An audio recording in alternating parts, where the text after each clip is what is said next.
You are not listening to this by accident. Something in your life is not working. Maybe you already know what it is. Maybe you have been avoiding naming it.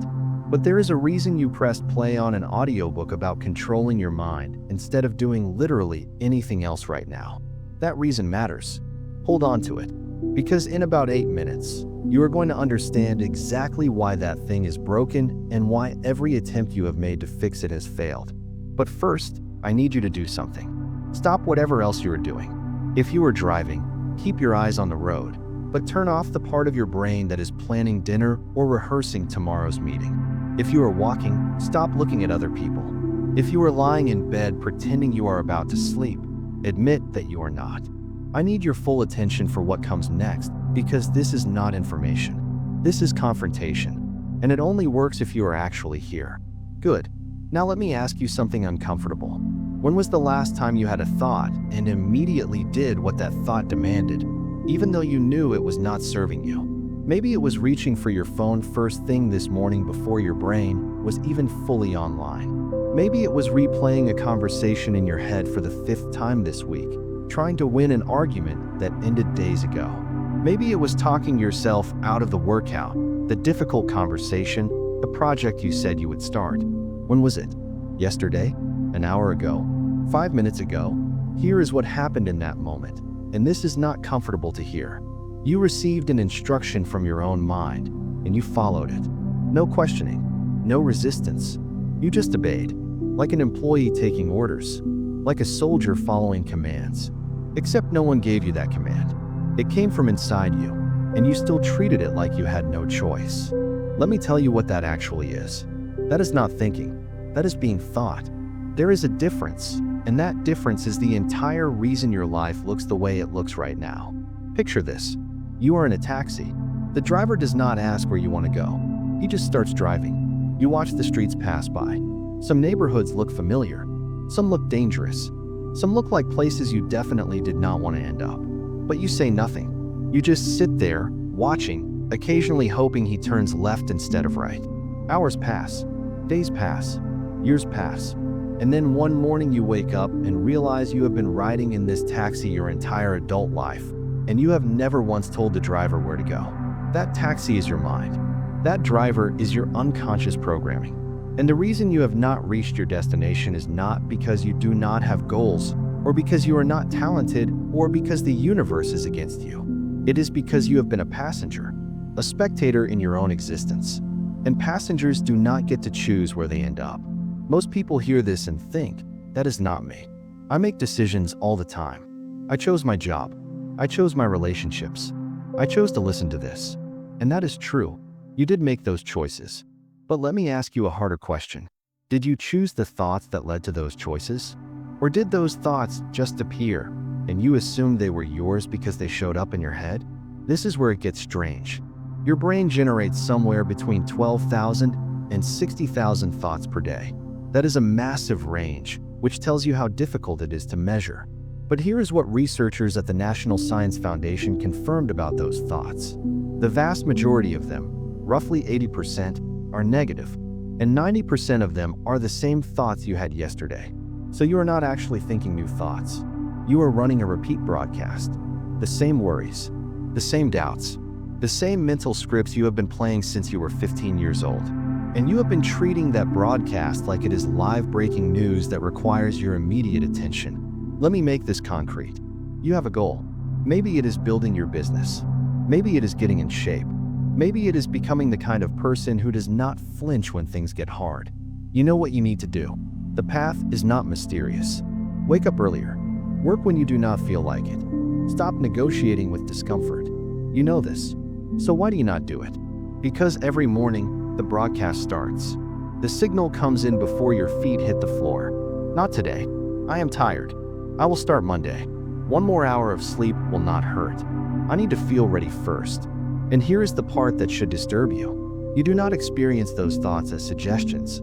You experience them as truth, as reality, as the only reasonable option. Your own mind lies to you with your own voice, and you believe it because the voice sounds familiar. I talked to a man last year who had been trying to lose weight for 11 years. 11 years of starting and stopping. 11 years of gym memberships and meal plans and motivational podcasts. He knew more about nutrition than most doctors. He had downloaded every fitness app ever created, and he was still 50 pounds overweight. Do you know what he told me when I asked him why? He said, "I just cannot seem to stay motivated." And I told him, motivation is not your problem. Obedience is your problem. Every time a weak thought showed up, you followed its instruction. You treated your mind like a master instead of a tool. He got quiet after that, because he knew it was true. Here is what separates people who actually change from people who just talk about changing. It is not willpower. It is not discipline. It is not even desire. It is the recognition that their mind is not automatically on their side. The thoughts that show up uninvited are not always friends. Some of them are saboteurs. Some of them are echoes from a version of you that no longer exists. Some of them are just noise, random static from a brain that never stops generating content. And the moment you realize that, everything shifts. Because now you have a choice you did not know you had. You can hear the thought and follow it. Or you can hear the thought, recognize it for what it is, and refuse. You can sit in the passenger seat and hope for a good destination. Or you can climb over the console, shove the driver aside, and grab the wheel yourself. That is what this audiobook is about. Not inspiration, not motivation. Those were off by tomorrow. This is about installing a completely new operating system for how you relate to your own mind. By the end, you will not just understand why you have been stuck. You will have the exact tools to get unstuck and stay unstuck. But I need to warn you about something first. Your mind will resist this. Not because the ideas are wrong, but because they are threatening. Your current thought patterns have been running the show for years, maybe decades. They are not going to give up control quietly. They are going to tell you this is obvious. They are going to tell you that you already know this. They are going to tell you to skip ahead or check your phone or do anything except sit with the discomfort of realizing how long you have been asleep at the wheel. When that happens, and it will happen, I want you to notice it. Do not fight it. Just notice. That resistance is the old programming trying to protect itself. And the fact that you can notice it means you are already starting to separate from it. You are already becoming the observer instead of the observed, the driver instead of the passenger. You have spent enough years letting your mind run the show. You have followed enough instructions that led you nowhere. You have believed enough lies that wore your own voice. That ends now, not tomorrow, not Monday. Now, in the next chapter, I am going to give you the first tool. It is called the steering principle, and it is the foundation everything else builds on. Once you understand it, you will see exactly how to intercept a thought before it becomes an action, how to redirect your mental momentum in real time, and why most people never figure this out even though it is shockingly simple. But that is chapter 2. Right now, I just need you to sit with this one idea. You have been a passenger, and starting today, you are taking the wheel. Chapter 2, the steering principle. Let me tell you about a woman named Sarah. She ran a marketing agency, 15 employees, good revenue. From the outside, she had made it. But every Sunday night, she could not sleep. And every Monday morning, she woke up with a rock in her stomach. For 3 years, she told herself it was normal. Successful people are stressed, right? That is the price of ambition. Except it was not stress. It was something worse. Sarah had built a business she did not want. She had hired people she did not like.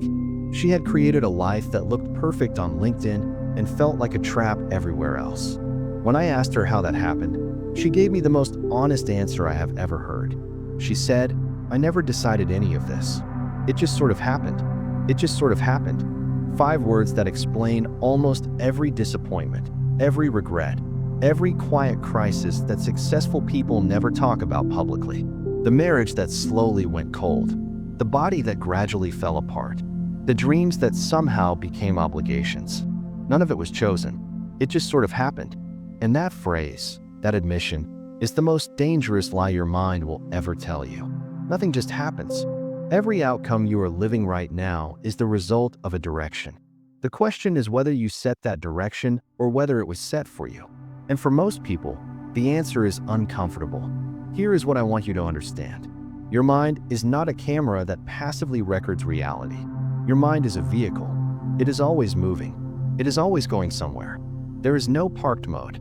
Even when you think you are not thinking, your brain is processing, connecting, reinforcing patterns. The only variable is whether you have your hands on the wheel or whether you are letting momentum carry you wherever it wants. This is the steering principle, and it is the foundation of everything that follows. Your thoughts do not steer themselves. They follow the path of least resistance, which means they follow whatever pattern has been repeated most often. If you have spent years worrying, your thoughts will default to worry. If you have spent years doubting yourself, your thoughts will default to doubt. Not because worry and doubt are true, but because they are familiar. And your brain, left unattended, will always choose familiar over true. Think about how you actually drive a car. You do not grip the wheel once and then let go. You do not set a direction at the beginning of the trip and assume the car will figure out the rest. You make constant micro-adjustments. A little left, a little right, correcting for wind, for curves, for other drivers. You stay engaged. You stay present. Your hands stay on the wheel because you know that the moment you let go, physics takes over. And physics does not care about your destination. Your mind works exactly the same way. The moment you stop actively directing your thoughts, mental physics takes over. And mental physics has one rule: repeat what is familiar. That is why you keep having the same arguments in your head. That is why you keep doubting yourself in the same situations. That is why you keep making the same mistakes even though you promised yourself you would not. Your brain is not broken. Your brain is doing exactly what unattended brains do. It is following the old road because no one told it there was a new one. I need you to really hear this next part. Most people believe that thoughts just appear. They believe that a thought pops into their head, and then they decide how to respond to it. But that model is backwards. By the time you are consciously aware of a thought, that thought has already been running for several hundred milliseconds. Your brain already started processing it, already started connecting it to emotions, already started preparing a response. So if you wait until a thought fully forms to decide whether you want it, you are already late. The thought already has momentum. The car is already drifting. The steering principle is about intervening earlier, not at the level of the thought, but at the level of attention. Where you point your attention determines which thoughts get fuel. A thought without attention is like a match without oxygen. It flickers and dies. But a thought with attention, that match becomes a fire. And fire spread. Here is how this works in practice. Right now, while you are listening to me, there are dozens of potential thoughts competing for your attention. Some of them are relevant. What does this mean for me? How can I use this? Some of them are completely irrelevant. What should I eat later? Did I lock the door? Some of them are actively destructive. This is not going to work for me. I have heard this before. Each of those thoughts is a possible direction, and your attention is the steering wheel that determines which direction wins. Average performers let this competition happen unconsciously. They let the loudest thought win. They let the most emotional thought win. They let the most familiar thought win. And then they wonder why their mental landscape looks the same year after year. Elite performers do something different. They notice the competition happening and they intervene. They ask one simple question: is this thought taking me where I want to go? If the answer is yes, they give it attention. If the answer is no, they redirect. Consciously, deliberately, with both hands on the wheel. A neuroscience lab at University College London ran an experiment in 2021 that demonstrated this beautifully. They put subjects in brain scanners and gave them a simple task: focus on one thing while being distracted by something else. Nothing unusual, but here's what they found. The subjects who were best at the task did not have stronger willpower. They did not have better concentration genes. They simply redirected faster. When a distracting thought appeared, they noticed it quicker and returned their attention to the target quicker. The gap between distraction and redirection was sometimes less than half a second. That half second made all the difference. This is trainable. That is the part most people miss. They think some people are just naturally focused and some people are naturally scattered. But the research does not support that. What it supports is that focus is a skill. Redirection is a skill. And like any skill, it gets stronger with practice and weaker with neglect. So let me give you your first practice. For the rest of today, I want you to notice when your attention drifts. Do not judge it. Do not fight it. Just notice. Oh, I was thinking about that meeting. Oh, I was replaying that conversation. Oh, I was worrying about something I cannot control. Each time you notice, you are building the muscle that catches the drift earlier. You are training your brain to recognize when the wheel has slipped from your hands. Because here is the truth. You will never stop having distracting thoughts. You will never stop having negative thoughts. You will never reach some enlightened state where your mind only produces helpful content. That is not how brains work. But you can get faster at noticing. You can get faster at redirecting. You can shrink that gap between drift and correction until it becomes almost invisible. That is the steering principle. Thoughts do not steer themselves. Attention is the wheel, and you have to keep both hands on it. Now, there is one moment every day where this principle gets tested harder than any other. One moment that most people fail before they even realize a test is happening. It happens in the first 5 seconds after you open your eyes. And if you lose that moment, you spend the rest of the day trying to catch up. In the next chapter, I am going to show you exactly what that moment is and exactly how to win it.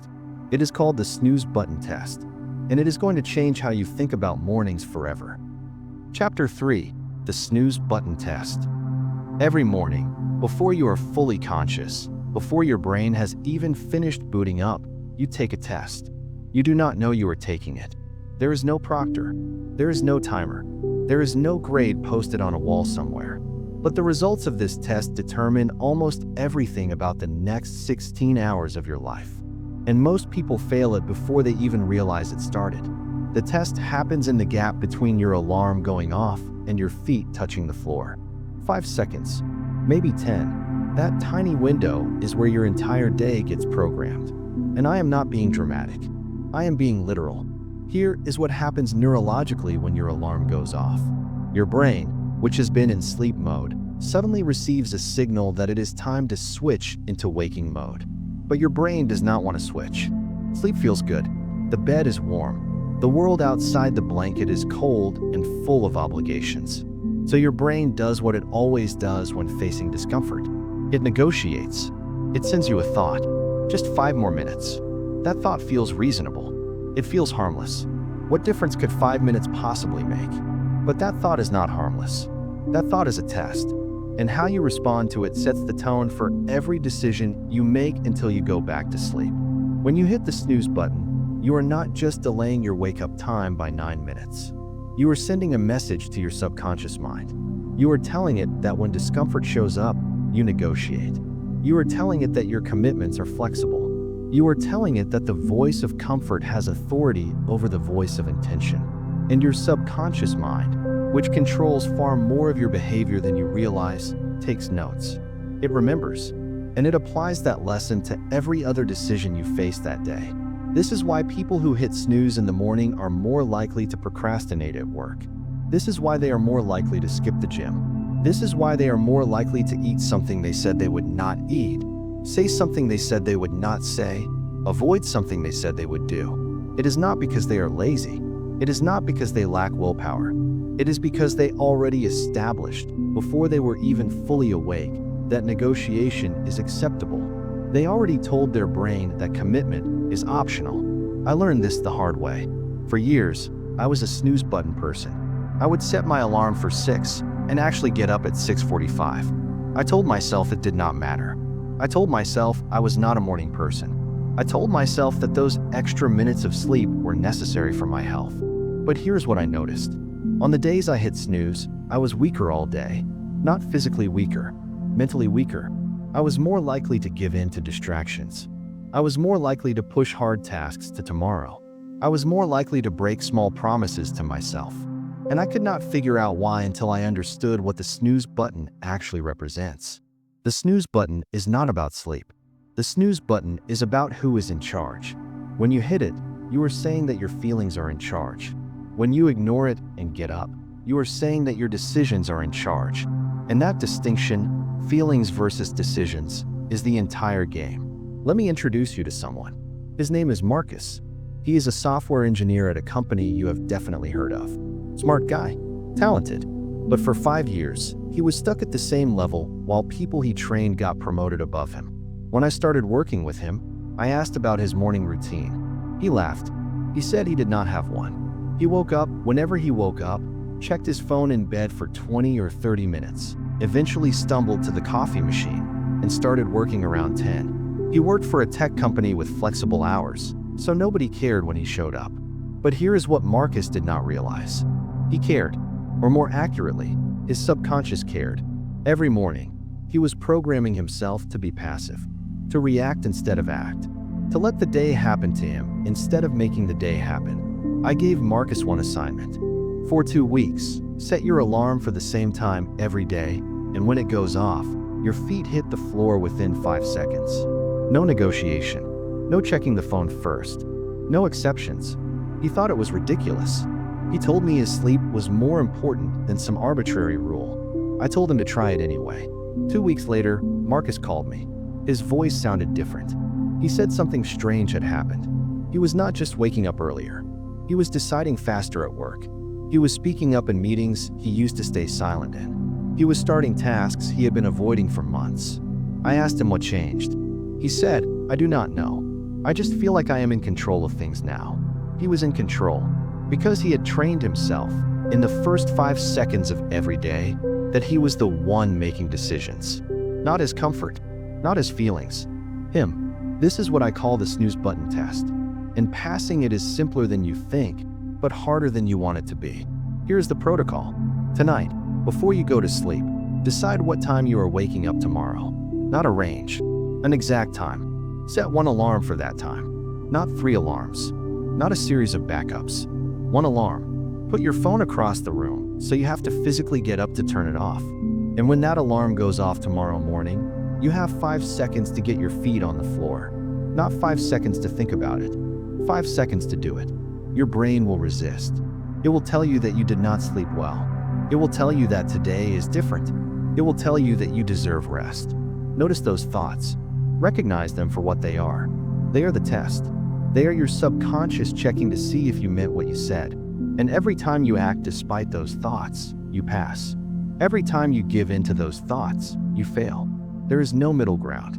A research team at the University of Nottingham studied the relationship between morning decisions and daily self-control. They followed over 800 participants for 6 weeks, tracking their first decision of the day and their subsequent choices. The correlation was striking. Participants who made a disciplined choice within the first 10 minutes of waking showed 42% higher self-control scores throughout the day compared to those who did not. 42% from one decision, made before most people have even finished yawning. Now, I want to be clear about something. This is not about waking up early. I do not care if you wake up at 5 in the morning or 9 in the morning. The time is irrelevant. What matters is that you chose the time and you honored that choice. What matters is that when your alarm went off, you did not negotiate. You did not ask yourself how you felt about getting up. You just got up. Because you said you would.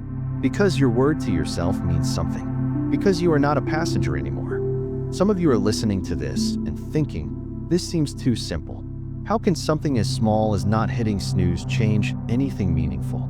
And I understand that skepticism. But let me ask you something. If it is so simple, why are you not already doing it? If it is no big deal, why do you have 3 alarms set with cute labels like "seriously get up this time"? You already know this matters. You already know that how you start your morning affects how you show up for the rest of the day. You have just been pretending it does not because the alternative requires discipline. The snooze button test is not about mornings. It is about identity. Every time you pass it, you reinforce the belief that you are someone who does what they say they will do. Every time you fail it, you reinforce the belief that your commitments are negotiable. And those beliefs compound. They stack. They become the foundation of everything you build. So tonight, set the alarm. Tomorrow, pass the test. And then do it again the next day, and the next, until it stops being a test and starts being who you are. But here's the thing. Even if you win the morning, the day is full of other attacks. Thoughts that slip past your defenses when you are not paying attention. Doubts that sneak in through the side door. Fears that do not announce themselves, but somehow end up running the show. Passing the snooze button test gives you momentum. But momentum means nothing if you cannot protect it. In the next chapter, I am going to teach you how to guard that momentum. how to treat your mind like a high-security facility where not every thought gets access. It is called the guard at the gate, and once you install it, you will finally understand why some people seem bulletproof while others crumble at the first sign of pressure. Chapter 4: The Guard at the Gate. Let me tell you about the most secure building I have ever entered. It was a data center in Virginia, the kind of place that stores information for banks and governments and companies whose names you would recognize instantly. Getting inside required 3 checkpoints. The first checkpoint verified my identity against a pre-approved list. My name had to be on that list before I even arrived, or I would not get past the parking lot. The second checkpoint scanned my fingerprint and matched it against their database. The third checkpoint required an escort. Even after proving who I was twice, I could not walk through that building alone. Someone had to be with me at all times, watching where I went, monitoring what I touched. At the time, I thought it was excessive. All this security for a building full of computer servers? But then the facility manager explained something that changed how I think about protection. He said, "We do not invest in security because we expect attacks. We invest in security because the cost of a single breach is catastrophic. One wrong person in here for 5 minutes could do damage that takes years to repair. So we do not take chances. We verify everything. We assume nothing. And we never, ever let someone in just because they showed up at the door." Your mind needs the same level of security, and right now, it has almost none. Think about how thoughts currently enter your head. They just show up. No checkpoint, no verification, no escort. A worry walks in whenever it wants. A doubt strolls through the front door like it owns the place. A fear sets up camp in your mental living room and stays for weeks. You did not invite these thoughts. You did not approve them. They just appeared, and you assumed that because they were inside your head, they must belong there. This is insane when you think about it. You would never let random strangers walk into your house, sit on your couch, and start telling you what to do. You would never let unknown people access your bank account just because they asked nicely. You have locks on your doors. You have passwords on your accounts. You have boundaries around your physical space and your financial space and your social space. But your mental space? Wide open. Anyone can enter. Anything can stay. The guard at the gate changes that. It is a simple concept, but it requires a complete shift in how you relate to your own thoughts. Here is the shift. Stop treating every thought as yours. Start treating every thought as a visitor requesting entry. This distinction matters more than you realize. When you assume a thought is yours, you feel obligated to engage with it. You feel like ignoring it would be ignoring yourself. But when you recognize a thought as a visitor, you have options. You can let it in. You can turn it away. You can ask it questions before deciding. The thought does not automatically get access just because it showed up. I want to introduce you to a client I will call David. He was a trial attorney, sharp mind, successful by every external measure. But he had a problem he had never told anyone about. Every night before a big case, he would lie awake for hours, running through everything that could go wrong. Opposing counsel would outsmart him. The jury would hate him. He would forget something critical and lose the case. These thoughts showed up every single time, without exception. And David engaged with every single one. He argued with them. He tried to disprove them. He created counter scenarios where things went right. But the thoughts kept coming, and the sleep kept disappearing. When David described this to me, I asked him a question that stopped him cold. I said, "If a stranger walked into your courtroom the night before a trial and started listing all the ways you were going to fail, what would you do?" He looked at me like I was crazy. He said, "I would have security remove them immediately." I said, "So why do you let those same strangers hold court inside your head for hours every night?" He did not have an answer, because there is no good answer. We tolerate mental intrusions that we would never tolerate in any other domain of our lives. We give thoughts authority simply because they are loud or persistent or frightening. We treat our own mind like a public park where anyone can set up a tent and stay as long as they want. The guard at the gate is about installing a checkpoint, not after a thought has already moved in and unpacked its bags, before it gets through the door. Here's how it works. When a thought appears, you do not automatically engage with it. Instead, you pause for a fraction of a second and ask one question. Does this thought have authorization to be here? Authorization means the thought serves your direction. It helps you move toward what you actually want. It contributes something useful. If a thought has authorization, you let it in and give it your attention. If it does not, you turn it away. You do not argue with it. You do not try to disprove it. You do not engage at all. You simply do not grant access. This sounds simple, and it is. But simple does not mean easy. Your brain has spent years letting thoughts in without any screening process. It has no habit of questioning whether a thought belongs. So when you first start doing this, it will feel awkward. It will feel slow. You will catch yourself already deep in conversation with a thought before you remember that you were supposed to check it at the door. That is normal. The goal is not perfection. The goal is installation. You are installing a new system, and new systems take time to become automatic. A study from King's College London found that establishing a new mental habit takes an average of 66 days of consistent practice, not 21 days, like the popular myth suggests. 66 days. That means for the next 2 months, you are going to be consciously practicing something that will eventually become unconscious. You are going to be manually running a process that will eventually run itself. But here is the payoff. Once the guard at the gate becomes automatic, your mental environment transforms. Thoughts that used to hijack your entire afternoon get stopped at the entrance. Worries that used to spiral for hours get identified and rejected in seconds. You spend less energy fighting thoughts because fewer bad thoughts get in to fight. Your mind becomes quieter, not because you have fewer thoughts, but because you have fewer unwanted guests making noise. Let me give you the practical protocol. For the next week, every time you notice a thought that creates anxiety, doubt, or distraction, I want you to pause and say internally, checkpoint. That is it, just the word checkpoint. This interrupts the automatic engagement process. It creates a gap between the thought appearing and you responding to it. In that gap, you ask, does this thought have authorization? If no, you do not engage further. You redirect your attention to something that does have authorization. You will fail at this constantly in the beginning. A thought will slip past while you are busy. A worry will get through while you are tired. That is not failure. That is training.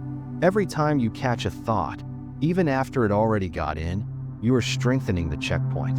You are teaching your brain that not all thoughts get automatic access. And over time, the catching happens earlier and earlier, until you are stopping thoughts at the door before they ever set foot inside. David, the attorney I mentioned, practiced this for 3 months. The night terrors before trials did not disappear completely, but they changed. Instead of hours of engagement, he would notice a worry appear, say checkpoint internally, and ask if the thought had authorization. The thought did not. It was not helping him prepare. It was not making him sharper.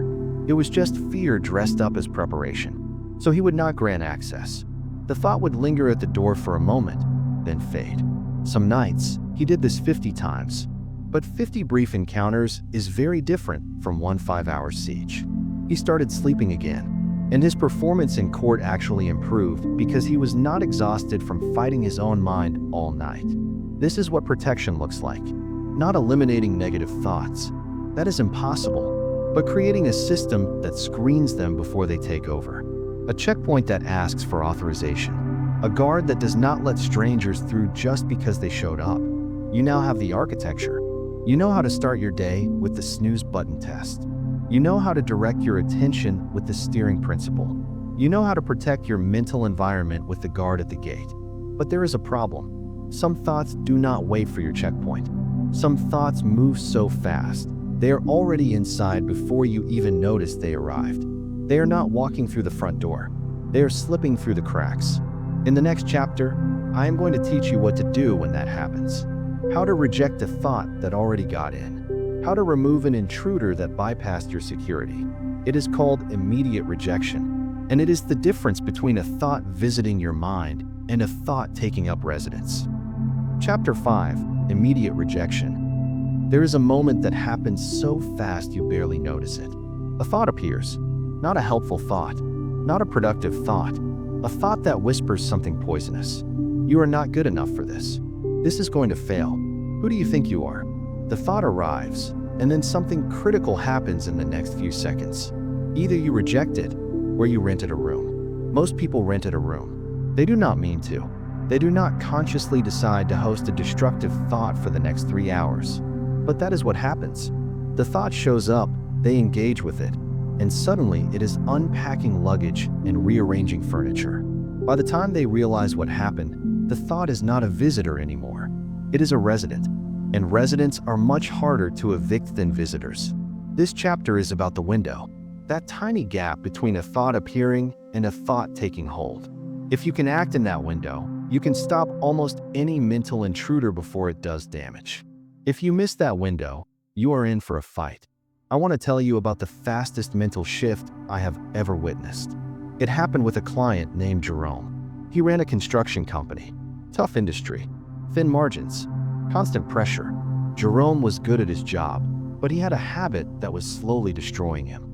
Every time something went wrong on a project, and things went wrong constantly, his mind would immediately start building a disaster scenario. One delayed shipment became bankruptcy. One unhappy client became a ruined reputation. One mistake from a crew member became a lawsuit that would take everything. Jerome knew these thoughts were irrational. He knew that most of his fears never materialized. But knowing did not stop them. The thoughts kept coming, and he kept engaging. And by the end of most days, he was exhausted from problems that did not actually exist. When Jerome described this pattern to me, I asked him how long it took for a worry to go from a small spark to a full catastrophe in his mind. He thought about it and said, maybe 10 or 15 seconds. I told him that was actually good news. It meant there was a window, a small one, but a window. If he could intervene in the first few seconds, he could stop the fire before it spread. I taught Jerome a technique that sounds almost too simple to work. I told him that the moment he noticed a destructive thought forming, he had 5 seconds to reject it. Not engage with it, not analyze it, not argue with it. Reject it, out loud if possible, internally if not. The rejection had to be immediate and absolute. No negotiation, no consideration, just no. Jerome looked at me like I was oversimplifying his very real problems. He said, I cannot just say no to a thought. The thought is about real things, real risks, real consequences. I said, I understand, but let me ask you something. In the last year, how many of those catastrophic scenarios actually happened? He went quiet. Then he said, none of them, not one. I said, so you spent hundreds of hours worrying about things that never occurred. You gave those thoughts unlimited access to your attention, and they paid you back with nothing but exhaustion. What if you had rejected them in the first 5 seconds? What would you have done with all that recovered time and energy? He did not have an answer, but he agreed to try.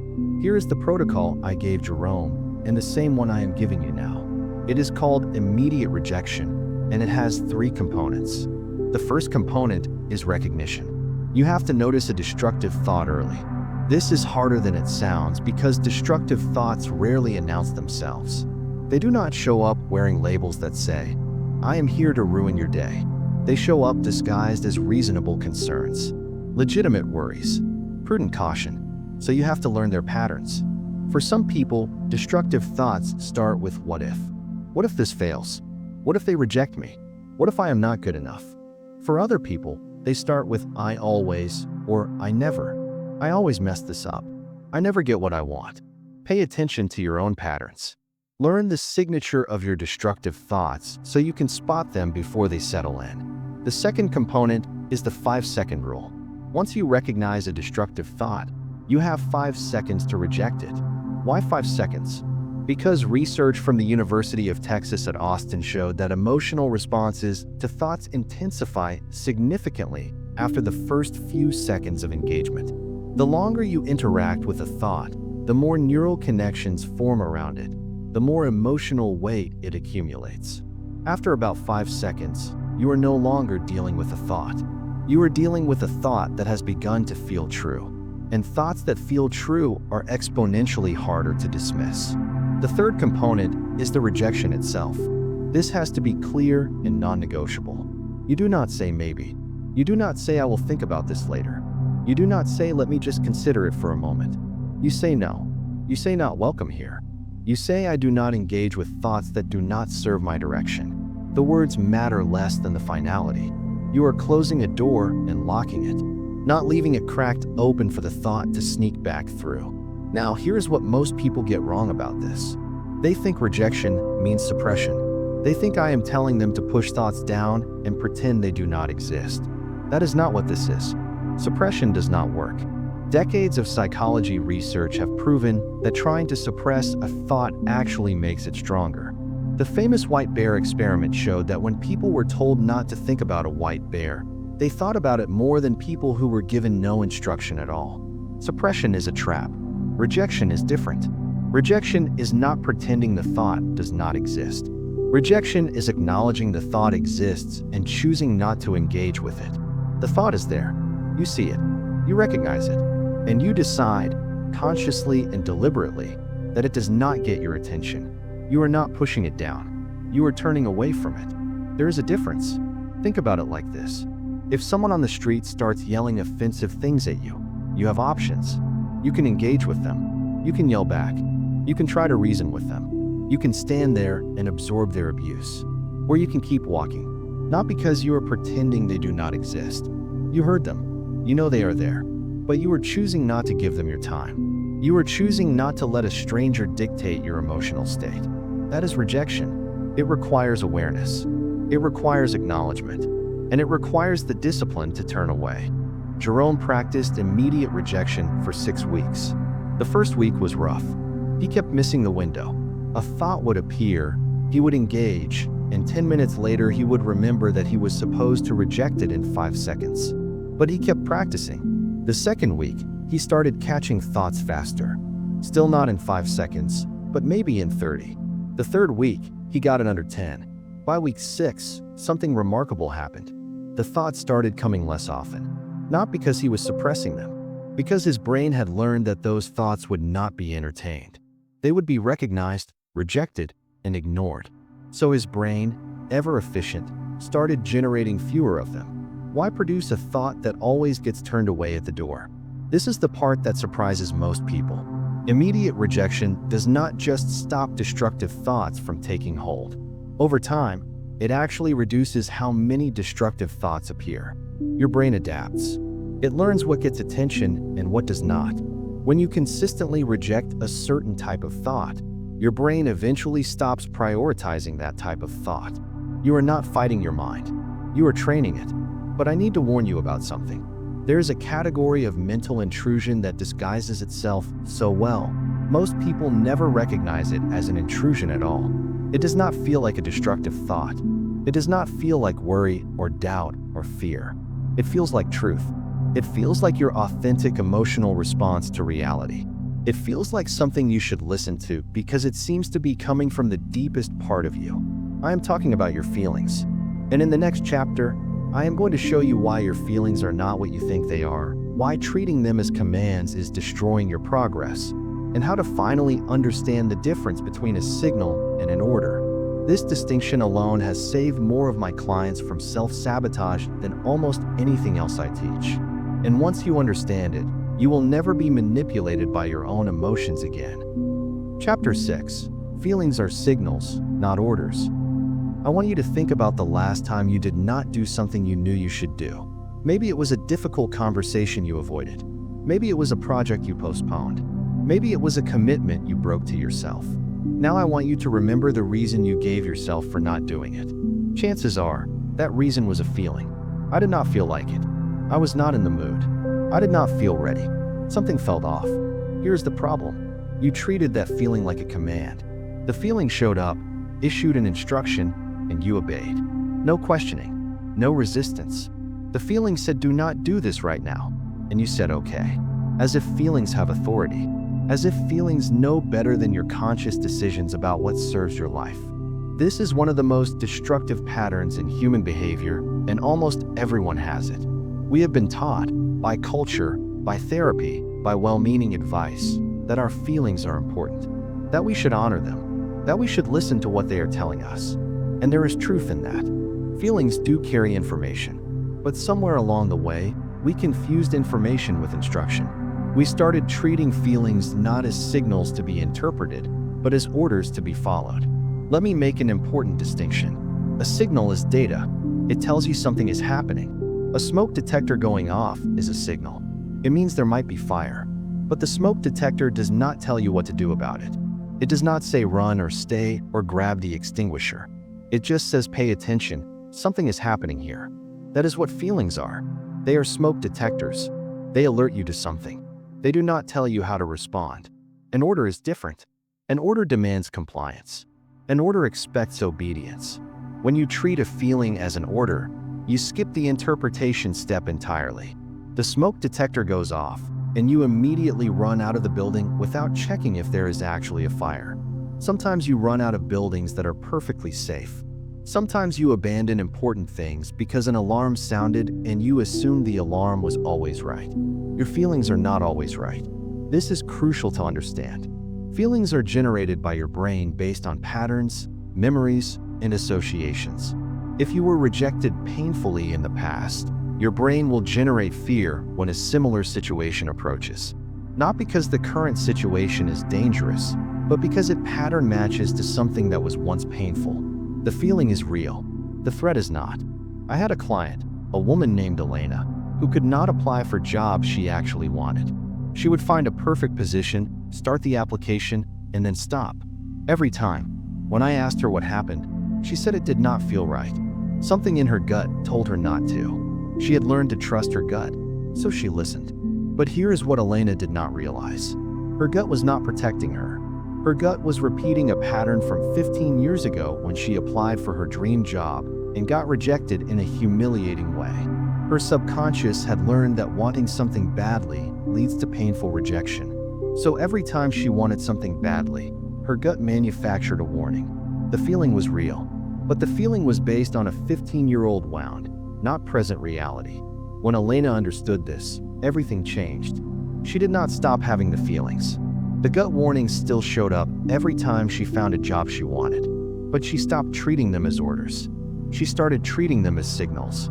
The signal said, "This situation reminds your nervous system of past pain." That was useful information. But the appropriate response was not to obey the feeling and stop the application. The appropriate response was to acknowledge the signal and continue anyway. This is the framework I want you to adopt. When a feeling shows up, especially a feeling that is telling you to avoid something, ask yourself 2 questions. First, what is this feeling signaling? What information is it trying to convey? Maybe it is signaling genuine danger. Maybe it is signaling past trauma. Maybe it is signaling that you are outside your comfort zone. The signal itself is neutral. It is just data. Second, does following this feeling serve my direction? This is where decision comes in. Feelings do not make decisions. You make decisions.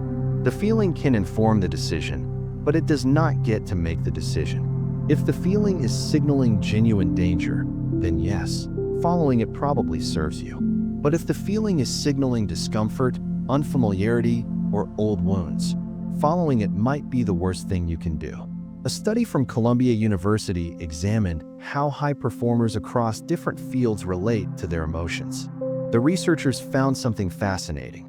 Top performers did not have fewer negative feelings than average performers. They had approximately the same frequency of doubt, fear, and anxiety. The difference was in their response. Average performers treated negative feelings as stop signs. High performers treated them as information.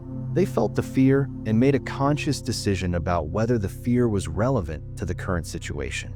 When it was not, they acted anyway. This is emotional intelligence in its most practical form. Not being controlled by your feelings, not suppressing your feelings, but understanding what feelings actually are and responding to them appropriately. A feeling is a signal from your nervous system. Sometimes that signal is accurate and useful. Sometimes that signal is outdated and misleading. Your job is to interpret, not to obey. Here is your practice for this chapter. The next time a feeling tells you not to do something, pause before you comply. Ask yourself, is this feeling a signal or am I treating it as an order? If it is a signal, interpret it. What is it actually telling you? Then make a conscious decision about whether to follow it. You might still choose not to do the thing, but at least that choice will be yours. It will be a decision, not a surrender. Your feelings are not your enemy, but they are not your commander either. They are informants. They report to you. and you decide what to do with their reports. But even when you master this distinction, even when you stop obeying feelings as if they were orders, there is still a deeper layer to address. Because the feelings you have are generated by the identity you hold. And if your identity is misaligned with the person you are trying to become, you will be fighting feelings forever. The real solution is not better feeling management. The real solution is identity reconstruction. That is what the next chapter is about. And it might be the most important shift you make in this entire audiobook. Chapter 7: Identity Congruence. Every action you take is a vote for the person you believe you are. Every time you hit snooze, you vote for being someone who negotiates with discomfort. Every time you get up immediately, you vote for being someone who honors commitments. Every time you avoid the hard conversation, you vote for being someone who chooses comfort over growth. Every time you have the conversation anyway, you vote for being someone who faces difficulty. These votes accumulate, and eventually, they form an identity. Here is what most people do not understand about change. They focus on behaviors. They make lists of things to do and things to stop doing. They set goals and create systems and download apps.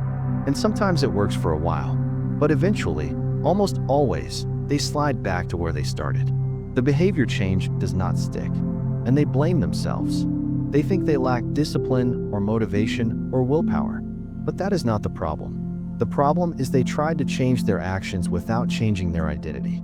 And your actions will always, eventually, align with your identity. Always. Think about it this way. If you believe you are a smoker, quitting smoking is a constant battle.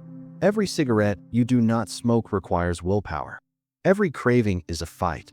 You are a smoker trying not to smoke. But if you believe you are a non-smoker, the battle disappears. A non-smoker does not need willpower to avoid cigarettes. A non-smoker is not fighting cravings. A non-smoker simply does not smoke because that is not what non-smokers do. The behavior is identical. The internal experience is completely different. This is identity congruence. Your brain is constantly working to make your actions match your self-image. If there is a gap between what you do and who you believe you are, your brain experiences that as tension, and it will resolve that tension one way or another. Either it will change your actions to match your identity, or it will change your identity to match your actions. Most people let the second option happen by default. They act a certain way long enough, and eventually they start believing that is just who they are. But you can reverse this. You can choose the identity first and let the actions follow. I worked with a man named Thomas who wanted to write a book. He had wanted to write a book for 12 years. 12 years of saying I should really start that book. 12 years of buying journals and creating outlines and researching writing software. 12 years of not writing. When I asked Thomas why he had not written the book, he gave me a dozen reasons. No time. Too many responsibilities. Not sure anyone would read it. But underneath all those reasons was something he did not want to admit. Thomas did not believe he was a writer. He believed he was someone who wanted to be a writer. And those are two very different identities. Someone who wants to be a writer thinks about writing. Someone who is a writer writes. The first identity creates endless preparation. The second identity creates pages. I told Thomas to stop trying to write a book and start being a writer. Every morning, before anything else, he would sit down and write for 30 minutes. Not because he had to finish a book, because that is what writers do. Writers write. If he wanted to claim that identity, he had to cast votes for it. Daily votes. Non-negotiable votes. The first week was hard. Thomas kept telling me he was not producing anything good. I told him quality was irrelevant right now. He was not trying to produce a masterpiece. He was trying to become a writer. And writers write badly sometimes. That is part of the identity. By week 3, something shifted. Thomas stopped saying I am trying to write a book. He started saying I am working on my book. Small change in language. Massive change in psychology. By month 2, when someone asked him what he did, he said he was a writer working on his first book. He had never said that before in 12 years of wanting to write. The identity had shifted. And once the identity shifted, the behavior became almost automatic. Research from Stanford University confirms this pattern. Psychologists found that people who frame desired behaviors as identity statements are significantly more likely to follow through than people who frame them as goals. Saying I am a healthy person predicts better eating habits than saying I want to eat healthier. Saying I am someone who exercises predicts more gym visits than saying I want to get in shape. The identity frame changes how your brain processes the behavior. It stops being something you have to do and becomes something you naturally do because of who you are. Here is your practice. Take the change you have been trying to make. Maybe it is waking up earlier. Maybe it is being more disciplined with your work. Maybe it is having more courage in difficult situations. Now reframe it as an identity statement. Not I want to wake up earlier, but I am someone who rises with intention. Not I want to be more disciplined, but I am a disciplined person. Not I want to be braver, but I am someone who acts despite fear. Then start casting votes for that identity. Every action aligned with the new identity is a vote. Every vote strengthens the identity. And as the identity strengthens, the actions become easier. You stop fighting yourself because there is no longer a gap between what you do and who you believe you are. But there is a danger here that I need to warn you about. When you start building a new identity, when you start becoming someone different, you will feel a powerful urge to tell people about it. You will want to announce your transformation. You will want to share your new commitments and hear people validate your direction. This urge feels productive. It feels like accountability. But it is actually one of the most destructive things you can do to a new identity. In the next chapter, I am going to show you why announcing your goals is secretly sabotaging them, why your brain treats talking about change almost the same as actually changing, and why the most successful transformations happen in complete silence. This is called the silence protocol, and it might require you to unlearn everything you have been taught about accountability and public commitment. Chapter 8. The Silence Protocol. In 2009, a psychology researcher named Peter Gallwitzer published a study that confused a lot of people. He took a group of participants who had set personal goals and divided them into two groups. The first group announced their goals publicly. They told others what they intended to accomplish. The second group kept their goals completely private. They told no one. Then Gallwitzer tracked who actually achieved their goals. The results were not even close. The people who kept silent dramatically outperformed the people who announced. This went against everything the self-help industry had been teaching. We had been told that accountability matters. Tell people your goals so they can hold you to them. Make public commitments so you cannot back out. Share your intentions so you have something to prove. But Gallwitzer's research showed the opposite. Sharing your goals actually made you less likely to achieve them. Here's why. When you announce a goal, your brain experiences something called premature sense of completeness. You tell your friend you are going to start a business. Your friend says that is amazing. I am so proud of you. Your brain registers that social validation and interprets it as progress. You feel good. You feel like something has been accomplished. But nothing has been accomplished. You just talked about accomplishing something. And your brain, which is not very good at distinguishing between talking and doing, gives you a reward you did not earn. This is dopamine hijacking. Your brain releases dopamine when you make progress toward a goal. That dopamine is supposed to reward action. But when you announce a goal and receive validation, your brain releases dopamine for the announcement itself. You get the reward without the work. And once you have the reward, your motivation to do the actual work decreases. Why would your brain push you toward a difficult task when it already got paid? I see this constantly. Someone decides to transform their life. They are excited. They are motivated. So they post about it on social media. They tell their family at dinner. They text their friends about their new commitment. And everyone responds positively. Everyone says they believe in them. Everyone offers encouragement. That person goes to bed feeling great. Feeling like change has already begun. But change has not begun. Talking has begun. And talking is not change. 3 weeks later, that person has made almost no progress. The initial excitement faded. The motivation disappeared. And they cannot figure out why. They blame themselves for being weak. But weakness is not the problem. They simply spent their motivational currency on announcements instead of actions. They traded their drive for applause. The silence protocol is the opposite approach. You do not announce your goals. You do not share your commitments. You do not seek validation for intentions. You work in silence and let the results make the noise. This requires discipline because the urge to share is powerful.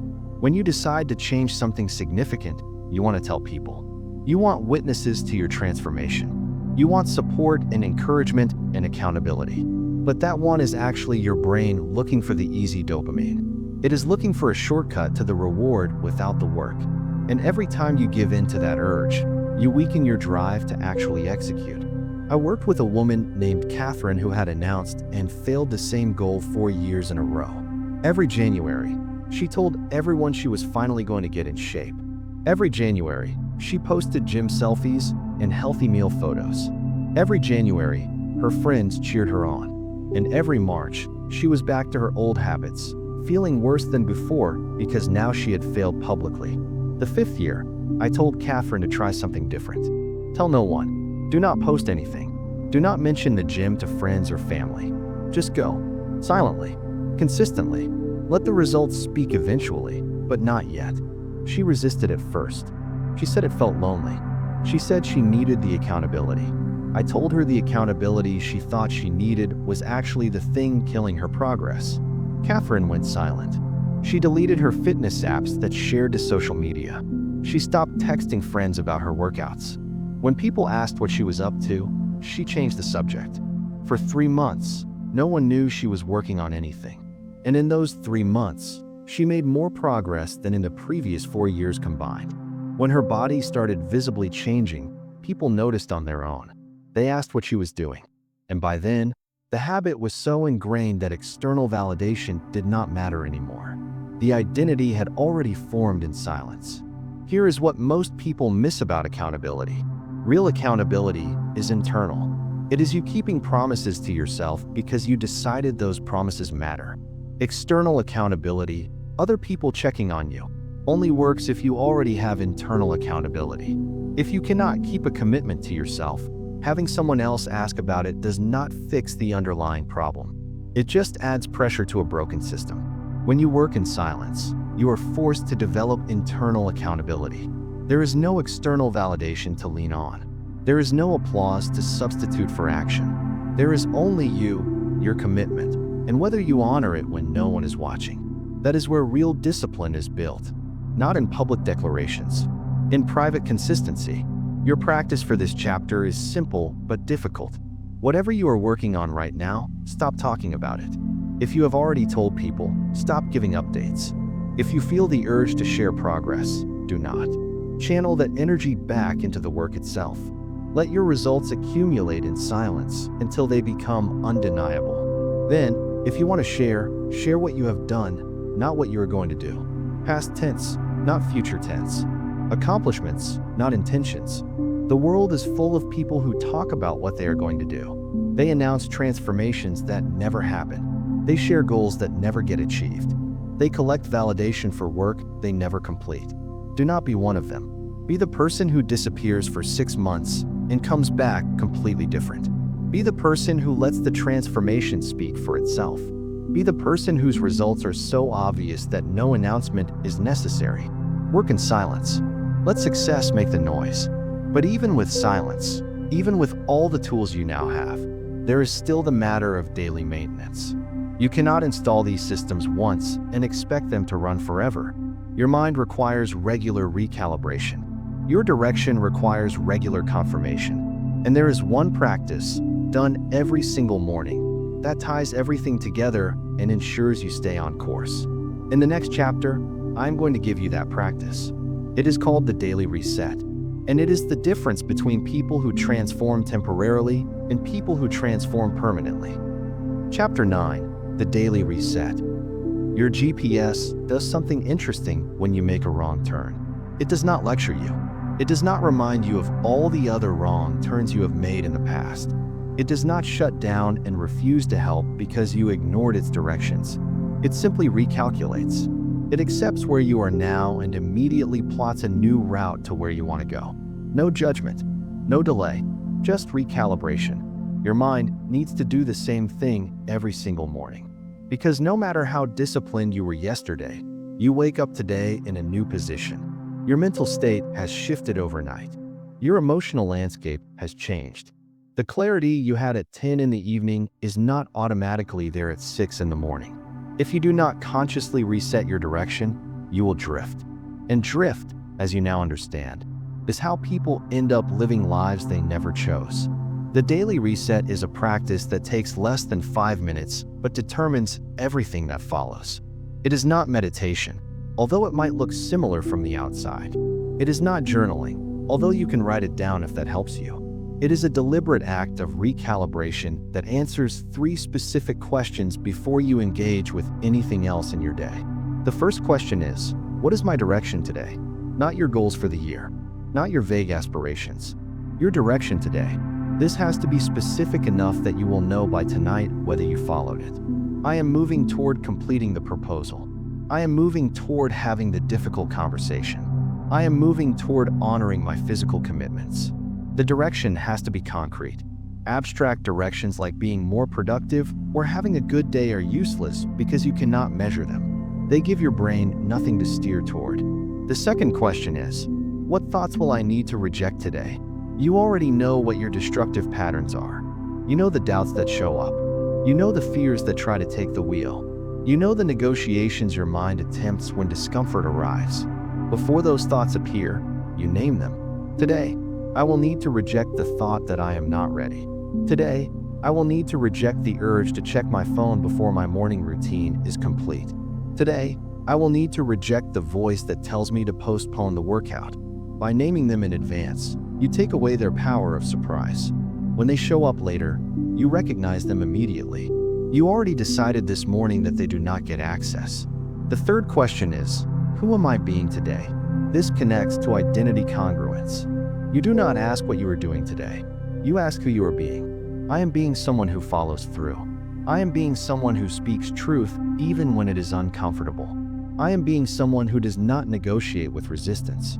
This question aligns your identity with your direction before the day has a chance to pull you off course.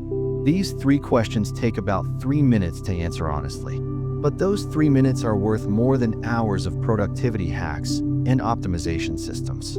Because you are not optimizing tasks. You are calibrating the mind that performs the tasks. Get that calibration right, and the tasks take care of themselves.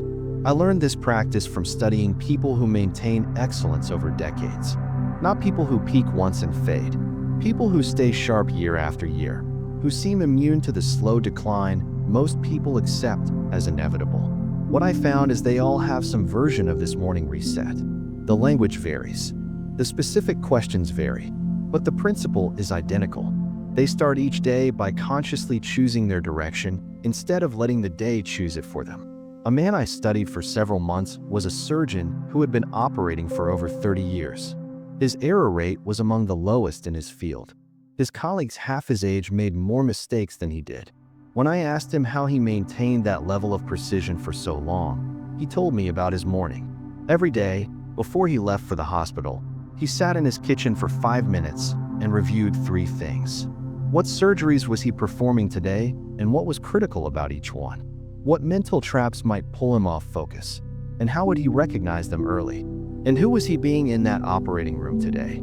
A surgeon who deserved his patient's trust, or someone just going through the motions? He said those 5 minutes were not optional. They were the foundation everything else stood on. The research supports this approach. A study published in the Journal of Applied Psychology tracked professionals across multiple industries who practiced deliberate morning intention setting versus those who did not. The intention setting group showed measurably better focus, fewer errors, and higher self-reported satisfaction. Not because they were more talented, because they were more calibrated. They knew where they were going before they started moving. Here is your implementation. Tomorrow morning, before you check your phone, before you look at email, before you engage with anyone else's agenda, sit for 3 minutes and answer those 3 questions. What is my direction today? What thoughts will I need to reject? Who am I being? You can do this in bed before your feet hit the floor. You can do it at your kitchen table with coffee. You can do it in your car before you start driving. The location does not matter. The timing does. This has to happen before the world gets its hooks in you. Once you have opened your inbox, once you have seen the news, once you have absorbed other people's emergencies, it is too late. Your attention is already scattered. The reset must come first. Do this for 1 week and notice what changes. You will find that days when you reset feel different from days when you do not. There is a centeredness that persists even when chaos arrives. There is a clarity about what matters and what is just noise. You are not reacting to the day. You are directing it. The daily reset is how everything we have discussed becomes sustainable. The steering principle tells you that attention is the wheel. The snooze button test wins you the first moment. The guard at the gate protects your mental environment. Immediate rejection handles intrusions. Understanding feelings as signals prevents emotional hijacking. Identity congruence makes the right behaviors automatic. The silence protocol protects your progress from premature validation. And the daily reset ties it all together every single morning, so the system never degrades. But there is one final piece. The piece that makes all of this actually yours. The piece that transforms these tools from techniques you use into a way of life you embody. It is the deepest shift of all, and without it, everything else eventually crumbles. In the final chapter, I am going to show you what that piece is. It is called radical ownership. And once you understand it, truly understand it, you will never see your life the same way again. Chapter 10, Radical Ownership. Everything in your life is your fault. I need you to sit with that sentence for a moment. Not because it is comfortable, not because it is fair, but because it is the only belief that gives you power. Most people reject this idea immediately. They start listing exceptions. What about the economy? What about my childhood? What about the people who betrayed me? The opportunities one never had? The circumstances beyond my control? And yes, those things are real. External factors exist. Other people make decisions that affect you. Random events occur that you could not have predicted or prevented. I am not denying any of that. But here is what I am telling you. The moment you assign responsibility for your life to anything outside yourself, you give away your ability to change it. If the economy is why you are struggling, then you have to wait for the economy to change before you can succeed. If your childhood is why you are broken, then you are permanently broken because your childhood already happened. If other people are why you are stuck, then you are dependent on other people to get unstuck. Every external explanation is a surrender of control. Radical ownership is the refusal to surrender. It is the decision to take complete responsibility for your life, your results, your circumstances, regardless of how you got here.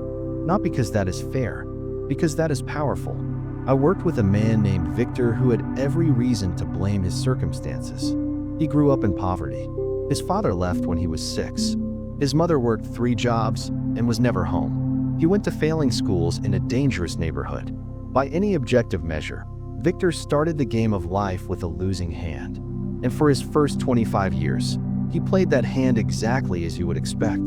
Dead-end jobs, bad relationships, constant financial stress, a growing anger at a world that seemed rigged against him. When Victor was 26, something happened. His younger brother, who had grown up in the exact same circumstances, started a business. Within 2 years, that business was profitable. Within 5 years, his brother had moved their mother out of the old neighborhood and into a home she owned. Same childhood, same absent father, same failing schools, completely different result. Victor told me that watching his brother succeed broke something in him, but it also built something new. If his brother could make it out, then the circumstances were not the determining factor. Something else was, and that something else had to be internal. It had to be something Victor could control. That realization was the beginning of radical ownership. Victor stopped telling the story of why he was stuck. He started asking a different question. Given where I am right now, what can I do today to move forward? Not what should have happened, not what was fair. What can I do? He took full ownership of his trajectory, even though he had not owned the starting point. Within 3 years, Victor had built a career. Within 5 years, he had started his own company. When I met him, he was running a 7-figure business and mentoring young people from neighborhoods like the one he grew up in. I asked him what changed. He said one sentence that I have never forgotten. He said, "I stopped being right about why I could not succeed, and I started being responsible for making sure I did." That is the shift. You can be right, or you can be responsible. You cannot be both. Being right means holding on to your explanations, your justifications, your evidence that life is unfair. Being responsible means letting go of all that and focusing only on what you can do next. Most people choose being right. They would rather have a valid excuse than an actual result. Radical ownership is choosing responsibility instead. Here is why this matters for everything you have learned in this audiobook. Every tool I have given you requires one assumption to work: the assumption that you are in charge. The steering principle assumes you can direct your attention. The snooze button test assumes you can override your comfort. The guard at the gate assumes you can filter your thoughts.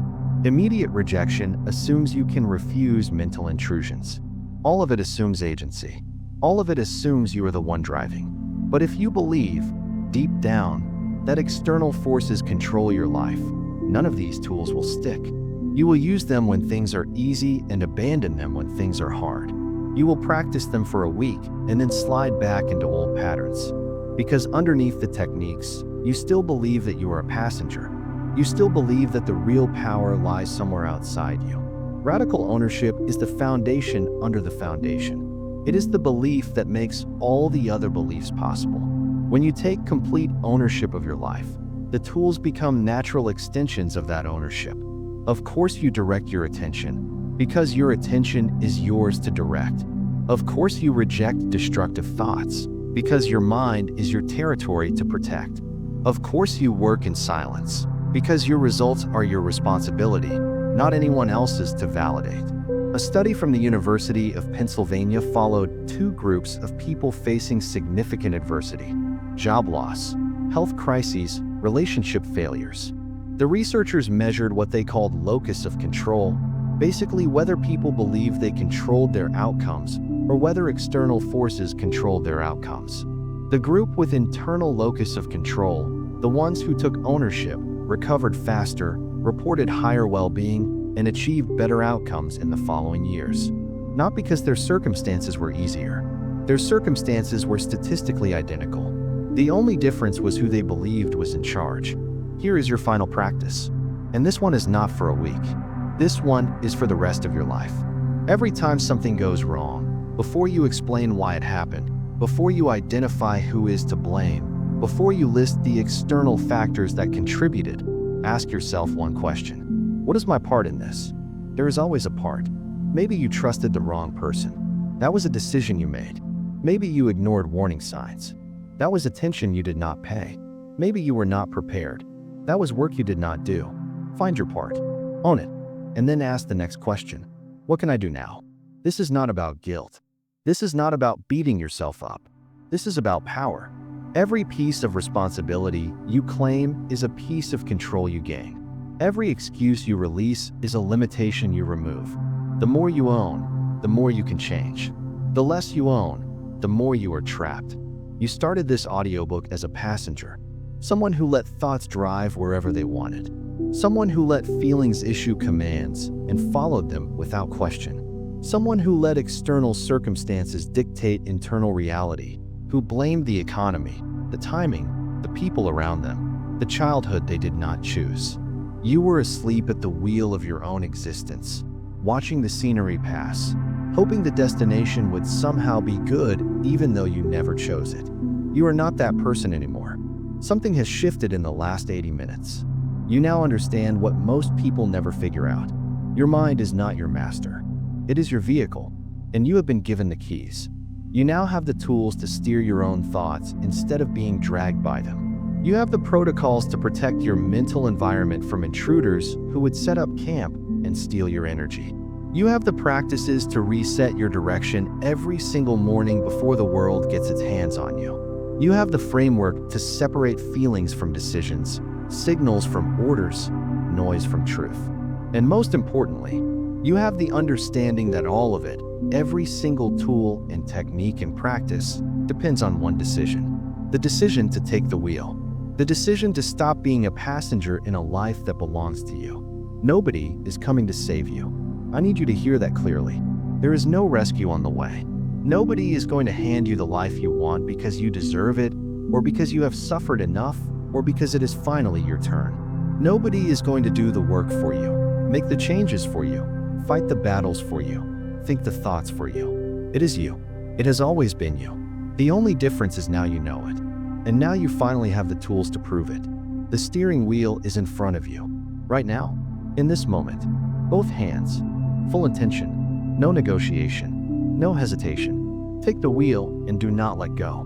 Not tomorrow, not when you feel ready. Now, your future is waiting. And for the first time in your life, you are the one driving toward it.